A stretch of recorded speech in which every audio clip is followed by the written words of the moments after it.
A União das Casas Espíritas da Zona Norte apresenta O Espiritismo está no ar, um programa que anuncia, esclarece e consola.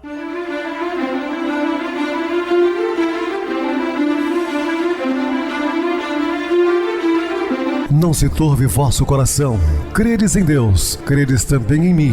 Na casa de meu pai há muitas moradas. Se assim não fora, eu vou-los teria dito, pois vou preparar-vos lugar. O Espiritismo está no ar. Sintonize esta frequência. Pare, pense na vida, faça perguntas. Uma ótima noite para você, muito obrigado pelo carinho, pela sintonia, Rádio Clube FM. Sua voz é a nossa voz, estamos no ar de segunda a sexta desde 2014 pela emissora, depois também pelo YouTube, o canal É Viver _melhor, se inscreva, deixa seu like, sua opinião é sempre importante para nós. Ou acesse o YouTube, digite o Espiritismo está no ar, lá encontrarão vários programas, inclusive o do dia. Recebo carinhosamente meu querido amigo, expositor espírita Marcos Ferreira. Uma boa noite, seja muito bem-vindo. Boa noite, Pedrosa, boa noite a todos os ouvintes. Grato pela oportunidade de trabalho na Seara do Cristo. Feliz por mais uma noite de estudo do Evangelho de Jesus. Bem, meus irmãos, vamos estudar sobre Estevão. Dúvidas? Entre em contato conosco, ligando para a Clube FM, que é 0 operadora 32. E seu WhatsApp é 999327759. Quer falar comigo? Utilize a TIM 988012675. O WhatsApp é 9844949, novamente 59. O e-mail, o espiritismo está no ar, @hotmail.com. Interajam conosco, façam perguntas, tirem dúvidas, podem dar sugestões ao programa. Estamos à disposição dos ouvintes. Vamos agora para aquele momento muito especial que é o nosso momento de oração. Sintonize esta frequência. O Espiritismo está no ar. Momento de oração. Se pudéssemos ter consciência do quanto nossa vida é passageira, talvez pensássemos duas vezes antes de jogar fora as oportunidades que temos de ser e de fazer os outros felizes. Muita paz, muita luz a todos. Estamos apresentando O Espiritismo está no ar. Bem, meus amados irmãos, estamos de volta com o assunto da noite, falando sobre dados biográficos de Estevão. Estevão era um judeu helenista, nascido na cidade de Corinto, província de Acaia, dominada pelos romanos. A cidade reedificada pelo imperador Júlio César era a mais bela joia da velha Acaia, servindo de capital à formosa província. Não se podia encontrar na sua intimidade o espírito helênico em sua pureza antiga, mesmo porque, depois de um século de lamentável abandono, estourando-a, o grande imperador transformou Corinto em colônia importante dos romanos, para onde ocorrera grande número de libertos ansiosos de trabalho remunerador ou proprietários de promissoras fortunas. Estamos falando aqui de Caio Júlio César Otávio, ou Otaviano, o Augusto, primeiro imperador. E estes associaram-se vasta corrente de israelitas e considerável percentagem de filhos de outras raças que ali se aglomeravam, transformando a cidade em núcleo de convergência de todos os aventureiros do Oriente e do Ocidente. Corinto também foi onde Paulo de Tarso conheceu Abigail, sua noiva futura, por quem ele se apaixonara loucamente. E por isso ele tem um grande carinho à comunidade de Corinto, quando ele escreve, então, cartas a Coríntios, 1ª e 2ª, e escreveu de Corinto várias outras cartas. Descendente da tribo de Issacar, Estevão se revelou desde jovem, destacado estudioso das Escrituras, apreciando em especial os ensinamentos de Isaías que anunciavam a promessa da vinda do Messias. A sua vida foi marcada por grandes sacrifícios e renúncias, sobretudo quando se converteu ao cristianismo. A partir deste momento, Gesiel rompe definitivamente com as tradições do judaísmo, adotando o pseudônimo de Estevão, o primeiro mártir do movimento cristão. Então o que acontece? Jesiel, irmão de Abigail, cunhado de Paulo de Tarso. Embora Paulo não tinha ideia de que Jesiel, aquele que se passou a se chamar Estevão, e foi por ele condenado à morte, né? Poderia ser seu cunhado. Possuidor de personalidade envolvente, Estevão, cheio de graça e de força, operava grandes prodígios e sinais entre o povo. Atos dos Apóstolos, capítulo 6, versículo 8. No ano 34 depois de Cristo, ou seja, um ano após a crucificação de Jesus, os habitantes de Corinto sofreram dolorosa perseguição do procônsul romano Licínio Minúcio, que, encercado de grande número de agentes políticos e militares, estabelecendo terror entre todas as classes com seus processos infamantes. Foi Licínio que mata o pai de Estevão, né, e condena Estevão à galé romana. E Abigail foi acolhida por uma outra família. Numerosas famílias de origem judaica foram escolhidas como vítimas preferenciais na nefanda extorsão. A família de Estevão se reunia ao pai Josedebe e à irmã Abigail, que futuramente seria noiva de Paulo de Tarso. Uma vez que sua mãe era falecida, essa família foi diretamente atingida pela perseguição do preposto de César. Quando o idoso Josedebe foi covardemente assassinado, Estevão foi feito prisioneiro e atirado ao trabalho forçado nas galeras ou galés romanas. Abigail fugiu para Jerusalém sob a proteção de uma família judia, Zacarias e Ruth, também vítima de perseguição, que teve os filhos mortos. Esse casal adotou a jovem irmã de Jesiel como uma filha querida, né? Eles perderam os filhos e adota essa irmã de Jesiel. Estevão, ou Jesiel, enfrentou com coragem a grande fortaleza moral, as provações que a vida lhe reservara. Nas galés romanas, o valoroso seguidor do Cristo foi submetido às mais ásperas privações, mas estoicamente tudo suportou, jamais perdendo a fé em Deus. Normalmente, os homens condenados às galés romanas estavam eles condenados à morte, porque eram aqueles barcos remados, né, com os dois braços, um remo de cada lado, e eles ficavam no fundo da embarcação, acorrentados pelos pés, banhados, né, por água o tempo todo. Isso de manhã, de tarde, à noite, e muitas vezes açoitados, né, pelo capitão comandante da embarcação. Eles iam automaticamente adoecendo, né, ficando resfriados, e ali o que acontecia? Morriam, desacorrentavam, jogavam ao mar e colocavam outro em seu lugar. Então era uma condenação à morte, né? E quando o barco enfrentava marés altas, aí os homens eram forçados, né, a remar com mais rapidez. E muitas vezes sob o gingado da chibata. Muito triste, né, esse período cruel da escravidão. Não uma escravidão negra, mas normalmente uma escravidão branca, em grande maioria. E onde eles eram submetidos a todo esse tipo de tortura. Uma ração muito racionada, né, e muito trabalho. E ali estava Jesiel. Voltando de Cefalônia, a galera recebeu um passageiro ilustre. Era o jovem romano Sérgio Paulo. Diz inclusive que Saulo de Tarso coloca o seu nome romano de Paulo exatamente por causa de Sérgio Paulo, que se dirigia para a cidade de Citium em comissão de natureza política. Dada a importância do seu nome e o caráter oficial da missão a ele cometida, o comandante Sérvio Gabo se reservou as melhores acomodações. Então, o capitão da embarcação era Sérvio Garbo, e o político ilustre, um cônsul, era Sérgio Paulo.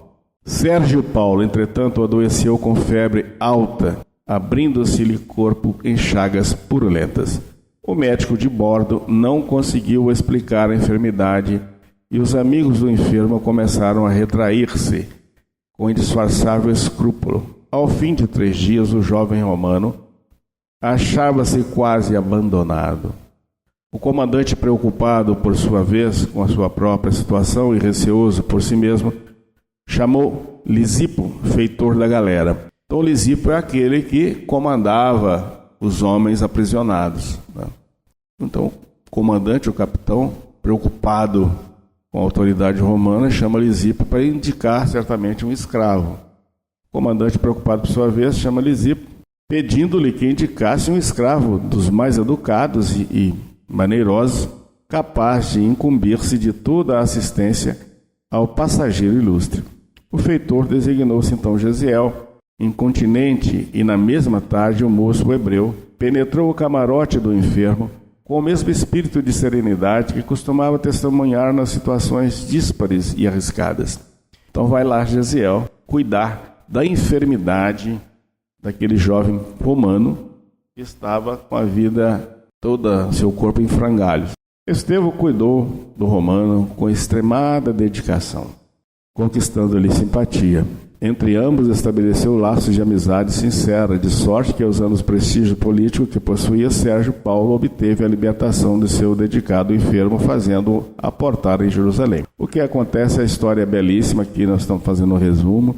Sérgio Paulo foi salvo praticamente por Estevão, porque estava praticamente condenado à morte, e com os ungüentos, com os chás, Estevão consegue recuperar a saúde, mas, no entanto, acaba acometido pela mesma doença de Sérgio Paulo. Era contagioso e ele pega. E o capitão comandante da embarcação sugeriu jogá-lo ao mar. Só que, em consideração à dedicação, sugestão de Sérgio Paulo. A partir de então, ele não existe mais como Gesiel, adota o nome de Estevão, o nome grego, o nome hebraico de lado, colocou-lhe a sua túnica romana e deixa na praia. Então muitos ali encontravam um romano doente, e como era romano, eles tinham obrigação de levá-lo ao médico. Graças ao bom Deus, ele não pereceu ali com sua bondade nas galeras romanas. Estevão chegou em Jerusalém extremamente enfermo, pois contraíra a estranha doença que atingira o seu libertador. Um desconhecido, denominado Irineu de Crotona, encaminhou a Efraim um cristão conhecido como seguidor do caminho, designação primitiva do cristianismo, que por sua vez o conduziu à casa do caminho, moradia do apóstolo Pedro, transformada em local de atendimento a todos os necessitados. Na casa do caminho, Estevão recebeu o amparo que necessitava, encontrando no apóstolo Pedro um verdadeiro amigo. Ele prestou esclarecimento a respeito de Jesus e da sua iluminada mensagem de amor. O valoroso Simão Pedro, após tornar conhecimento do drama vivido por Gesiel, desde a perseguição ocorrida em Corinto até a liberdade alcançada por intercessão de Sérgio Paulo, recomenda-lhe manter-se em anonimato, afirmando: Jerusalém regurgita de romanos e não seria justo comprometer o generoso amigo que te restituiu à liberdade. Serás, meu filho, doravante, exclamou Simão, num transporte de júbilo, para que não te esqueças de Acaia, onde o Senhor se dignou de buscar-te para o seu ministério divino. Eu te batizarei no credo novo, com o nome grego de Estevão. A partir deste momento, Estevão absorveu-se no estudo dos ensinos do Cristo, participando da difusão da mensagem da Boa Nova, na modesta moradia da Casa do Caminho, cujo serviço de alimentação, enfermagem e de semeadura da palavra divina cresciam serenamente. Com a ampliação dos serviços prestados à comunidade, surgiu então a necessidade de dividir as tarefas, evitando que um servidor ficasse mais sobrecarregado que outro. Na primeira reunião da igreja humilde, Simão Pedro pediu então nomeassem 7 auxiliares para o serviço de enfermaria e dos refeitórios, resolução que foi aprovada com geral aprazimento. Entre os 7 irmãos escolhidos, Estevão foi designado com a simpatia de todos. Começou para o jovem de Corinto uma vida nova. Aquelas mesmas virtudes espirituais que iluminavam a sua personalidade e que tanto havia contribuído para a cura do patrício e o restituiria à liberdade, difundiam entre os doentes e indigentes de Jerusalém os mais santos consolos. Simão Pedro não cabia em sítio contente, em face das vitórias do filho espiritual. Os necessitados tinham a impressão de haver recebido novo arauto de Deus para alívio de suas dores. Em pouco tempo, tornou-se famoso em Jerusalém pelos seus feitos quase miraculosos. considerado escolhido do Cristo, sua ação resoluta e sincera arregimentara em poucos meses as mais vastas conquistas para o evangelho do amor e do perdão. Estevão, o primeiro mártir do cristianismo. Após a crucificação de Jesus, numerosos judeus se converteram ao cristianismo. Os sacerdotes, membros do Sinédrio, entretanto, temiam que a propagação dos preceitos cristãos provocasse desestabilização no judaísmo. Sendo assim, iniciou-se um movimento de perseguição aos cristãos, a princípio realizado porta adentro das sinagogas, posteriormente em público, nas ruas e no interior das residências, durante as festividades, corriqueiramente ou nas atividades diárias. Vieram então alguns da sinagoga, chamados dos libertos, dos sirineus e alexandrinos, os da Cilícia e da Ásia, e puseram-se a discutir com Estevão. Mas não podiam resistir à sabedoria e ao espírito que o levaram a falar, pelo que subornaram homens que atestassem. Ouvimos-lo pronunciar palavras blasfematórias contra Moisés e contra Deus. Amotinaram assim o povo, os anciãos e os escribas. E chegando de improviso, arrebataram e levaram à presença do Sinédrio. Lá, apresentaram falsas testemunhas e depuseram: este homem não cessa de falar contra o lugar santo e contra a lei. Ouvimos-lo dizer que Jesus Nazareno destruiria este lugar e modificaria as tradições que Moisés nos legou. Ora, todos os membros do Sinédrio estavam com os olhos fixos neles e viram-lhe o rosto semelhante ao de um anjo. Essa farsa montada contra Estevão foi apoiada por Saulo de Tarso. Os apóstolos gentios aparecem no cenário da história cristã como principal elemento do julgamento, condenação e morte, por apredejamento de Estevão, considerado o primeiro mártir do cristianismo. Esses fatos aconteceram no ano 35 de nossa era. O jovem Saulo apresentava toda a vivacidade de um homem solteiro, bordejando os seus 30 anos. Na fisionomia cheia de virilidade e máscula beleza, os traços israelitas fixavam-se particularmente nos olhos profundos e percussientes, próprio dos temperamentos apaixonados e indomáveis, ricos de agudeza e resolução. Trajando a túnica do patriciato, falava de preferência o grego, e que se afeiçoara na cidade natal ao convívio dos mestres bem-amados, trabalhados pelas escolas de Atenas e Alexandria. Chegando a Jerusalém, vindo de Damasco, Saulo se encontra com o amigo Sadoc, que lhe fornece informações a respeito de Estevão e o efeito que este provocava nas pessoas.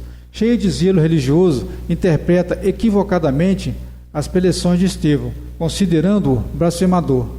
Influenciando o espírito de Saulo, acrescenta: não me conformo em ver nossos princípios aviltados e proponho-me a cooperar contigo, para estabelecermos a imprescindível repressão a tais atividades. Com tuas prerrogativas do futuro rabino, quando estares no templo, poderás encabeçar uma ação decisiva contra estes mistificadores e falsos taumaturgos. Tempos depois, no sábado, Saulo e Sadoc se dirigem até a humilde igreja de Jerusalém para ouvirem a pregação de Estevão. Os apóstolos Tiago Maior, Pedro e João surpreenderam-se com a presença do jovem doutor da lei, que se popularizara na cidade pela sua oratória veemente e pelo acurado conhecimento das Escrituras. A despeito de ter ficado impressionado com a pregação de Estevão, Saulo interpela o expositor por meio de ríspida conversa, na tentativa de desacreditá-lo perante a Assembleia. Estevão, porém, manteve-se sereno, respondendo com gentileza e firmeza às partes do doutor da lei. Desse momento em diante, destacam-se nas sinagogas os debates religiosos entre Saulo, o orgulhoso fariseu, e Estevão, o humilde e iluminado cristão. Gamaliel, o generoso e brilhante rabino, orientador de Saulo, sempre presente aos debates, contribuía com palavras ponderadas, buscando acalmar os ânimos. Inconformado com as serenas proposições de Estevão, Saulo perturbou-se e, deixando-se levar pelo orgulho, denunciou Estevão ao Sinédrio, onde montou um ardiloso esquema de condenação com apoio de amigos. Durante o julgamento, a defesa de Estevão no Sinédrio foi brilhante, revelando a grandeza do seu espírito. Teve a oportunidade também de demonstrar o domínio que possuía das Escrituras, discursando com serenidade e segurança. Atos dos Apóstolos, capítulo 7, versículos de 11 a 54. Foi, entretanto, implacavelmente julgado e condenado à morte por apedrejamento, homicídio aprovado por Saulo.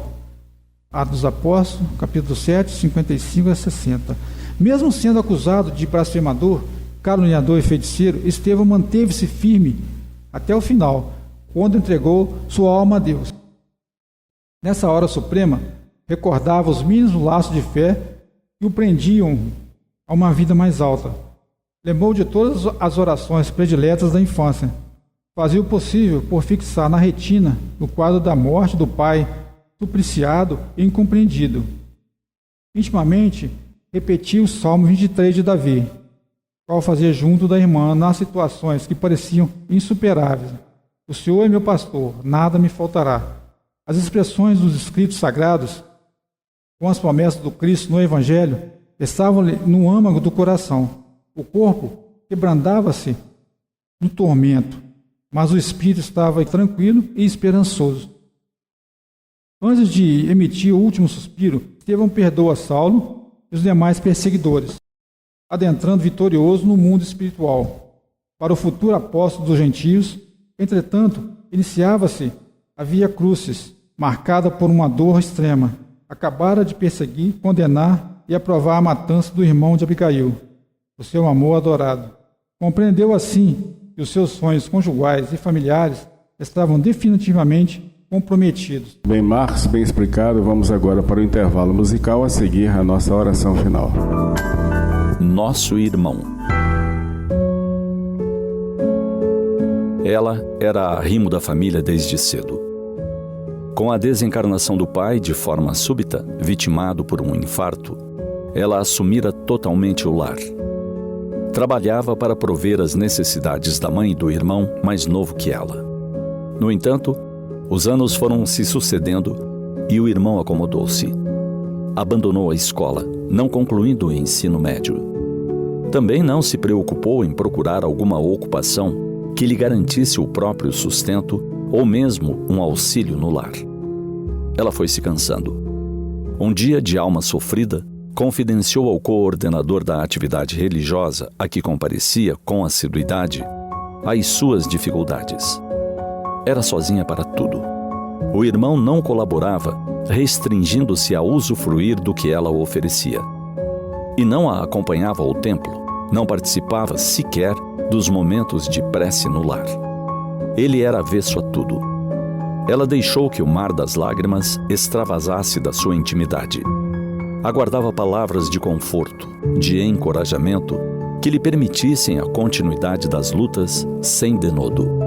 O que ela ouviu, no entanto, saindo da boca daquele a quem admirava pelo conhecimento profundo da doutrina que esposava e pela maneira como elucidava as passagens evangélicas, a deixou em choque. Mande-o embora de casa. Se ele não trabalha, não estuda, não participa nem do culto do evangelho no lar, diga que vai embora. Quem não colabora não merece receber nada. Ela foi para casa, levando a morte dentro de si. Buscaram aconchego e receberam a sentença terrível para a sua vida e do próprio irmão. Como poderia expulsar de casa o irmão? Então não ensinava a lúcida doutrina que nascemos na mesma família para nos apoiarmos, nos auxiliarmos? Ela imaginou jogar o irmão na rua e pensou: será que nas noites frias, quando eu for com nosso grupo de atendimento levar a sopa aos moradores de rua, encontrarei meu irmão no meio deles? Como poderei falar em caridade, em amor ao próximo, se eu rechaçar o próximo mais próximo, meu próprio irmão? Como posso me arvorar em querer resgatar os que vivem perdidos no mundo, se eu não fizer um esforço para com quem está tão próximo de mim? Foi repassando em sua mente lições lidas e ouvidas. Aprendera que existem espíritos rebeldes que nascem ao nosso lado para que os resgatemos, os orientemos, lhes mostremos a luz. O membro problemático na família é, antes de tudo, filho de Deus. As leis divinas nos dizem que o devemos amar e suportá-lo, tanto quanto nos seja possível. E nosso dever é insistir na reeducação, na orientação que jamais se perderá. Um dia, afirmam os espíritos do bem, tudo se resolverá. Nem sempre como se desejaria, porém, como pode ser ante as leis do grande Pai. A jovem desconsiderou a orientação intempestiva que recebera. E quase adentrando os anos da velhice, pôde assistir à transformação do irmão querido. Ele se casou, constituiu sua família e se converteu para ela mesma em cooperador. Valeu a pena, confessa ela. Valeu a pena investir, não desanimar, não desistir. Valeu a pena mantê-lo ao meu lado, amando, acolhendo e esperando em Deus a transformação. Pensemos nisso.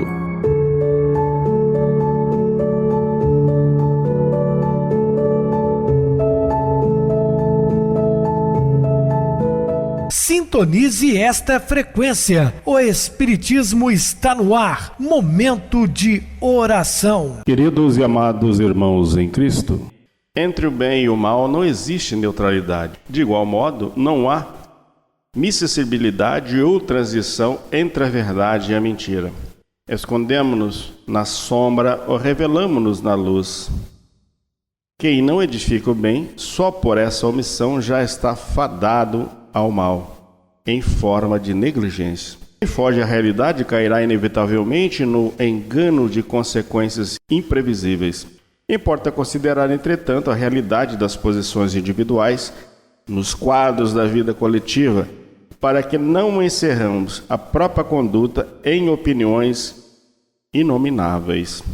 Desse modo, busquemos sempre acima de tudo a verdade fundamental que dimana do Criador e o bem maior relativo ao interesse espiritual de todas as criaturas. Partindo desse princípio basilar, sentiremos a realidade do esclarecimento justo do Senhor, que não é comigo, é contra mim. Meus amados irmãos, sejamos cristãos sinceros. É muito triste observarmos quantas pessoas se dizem cristãs, mas não seguem o Cristo. Vamos refletir sobre o que falamos. Se somos cristãos, devemos seguir as orientações do Cristo. Muita paz a todos e que Ele nos abençoe. Meu querido irmão Marcos, suas despedidas. Boa noite, Pedrosa. Boa noite a todos os ouvintes. Agradecidos pela oportunidade, mais estudo do Evangelho de Jesus. Procuremos sempre vivenciar os ensinamentos do nosso dia a dia. Muita paz, muita luz a todos. Boa noite para você, Marcos. Muito obrigado pelo apoio aqui no programa. Boa noite também a todos os amados irmãos ouvintes do YouTube, internautas do Brasil, do exterior, nossos irmãos da Zona Norte e de Juiz de Fora, que nos acompanham com a rádio local 87,9, Rádio Clube FM. Continuem ligados ouvindo a nossa próxima atração, o programa Batidão com o DJ Tico, a seguir na voz de Ailton Moreno, Encontro Central. Boa noite a todos e até amanhã, se Deus quiser.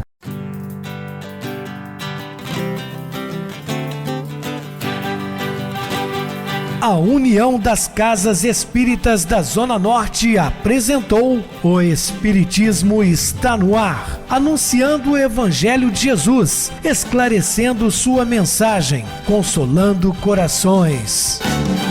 Olhe pro céu e descubra imagens de luz. Se tem Jesus, o amor todo que Deus te deu. Pense no bem, no melhor em que pode fazer. Seja o que for, também vai receber. De coração, ajude-me, irmão. A caridade é o caminho do amor. Faça ainda que possa sofrer, pois bênçãos de Deus há de ter. Ame, perdoe e viva melhor a natureza, o céu e o mar. Veja o encanto que a vida nos dá, a chance eterna que temos para amar, para amar. Olhe pro céu e descubra imagens e luz. Sinta em Jesus o amor todo que Deus te deu. Pense no bem, no melhor em que pode fazer. Seja o que for, também vai receber. De coração ajude o irmão, a caridade é o caminho do amor. Faça ainda que possa sofrer, pois bênçãos de Deus há de ter. Ame, perdoe e viva melhor a natureza, o céu e o mar. Veja o encanto que a vida nos dá, a chance eterna que temos